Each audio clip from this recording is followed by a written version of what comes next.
चीन में एक ऐसी एयरलाइंस है जिसमें सभी एयर होस्टेस जितनी भी लड़कियां हैं वह सब बिकिनी पहनती हैं और ये एयरलाइंस जल्द ही अपने भारत देश में दिल्ली से चीन के बीच अपनी सेवा शुरू करने वाली है।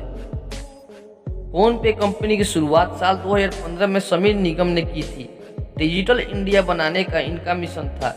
यूपीआई ट्रांसफर में इस ऐप का सर्वाधिक उपयोग किया जाता है। इस कंपनी की नेटवर्थ तकरीबन 1500 करोड़ रुपया है।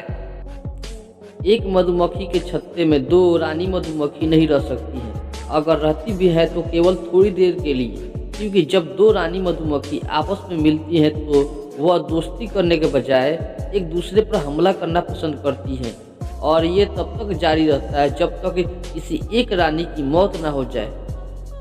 हेलो दोस्तों, क्या आप जानते हैं कि बनारस दुनिया का सबसे प्राचीन शहर है? वह ये जानते हैं दोस्तों, जी हाँ, बनारस दुनिया का सबसे प्राचीन शहर है।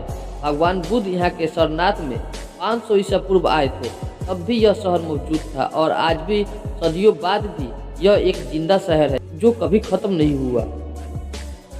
आपको जानकर हैरानी होगी कि एक ऐसा भी गांव है जहां कभी बारिश नहीं होती। यह गांव बादलों से भी ऊपर है और जब बारिश होती है तो गांव के ऊपर नहीं बल्कि नीचे होती है। यह गांव यमन की राजधानी सना के पश्चिम मनक में स्थित है और यह बिल्कुल स्वर्ग जैसा है।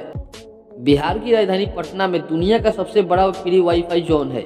इसका कवरेज एरिया करीब 20 किलोमीटर बताया जा रहा है। इससे पहले यह रिकॉर्ड चीन के नाम था, जहां 3.5 किलोमीटर फ्री वाईफाई नेटवर्क काम कर रहा था। इस फ्री वाईफाई नेटवर्क की सुविधा साल 2014 में शुरू की गई थी। कतर एक ऐसा देश है जहां पर सड़कें नीली रंग की होती है, क्योंकि काला रंग गर्मी को सोखकर उसे रेडिएट करता है, जबकि नीली कोटिंग सूर्य से निकलने वाली रेडिएशन को 50% तक कम कर सकती है, जिससे यहाँ की तापमान में गिरावट आती है। पुणे के एक रेस्टोरेंट ने एक स्कीम निकाली है। इसमें यह बोला गया है कि यदि आप इस 4 किलो की थाली को 60 मिनट यानी कि 1 घंटा में खाकर खत्म कर देते हैं तो आपको एक ब्रांड न्यू रॉयल एनफील्ड जीत सकते हैं। इस थाली की कीमत 2500 रुपया है।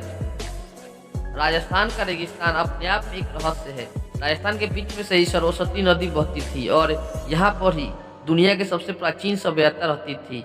आज भी सरस्वती का सभ्यता खोजना बाकी है। कहा जाता है कि सरस्वती नदी के तट पर ही बैठकर ऋषियों ने वेद और स्मृति ग्रंथ लिखे थे। फिनलैंड में कई अजीबोगरीब प्रतियोगिता होती रहती हैं। जुलाई में यहाँ वाइफ फेयरिंग चैंपियनशिप होती है, यानी पत्नी को पीठ पर बैठाकर दौड़ लगाना। इस प्रतियोगिता में जीतने वाले इंसान को इनाम के रूप में उसकी बीबी के वजन के जितना बराबर बियर दी जाती है। इस खेल में डेनमार्क, हांगकांग, ऑस्ट्रेलिया जैसे देश भी शामिल होते हैं।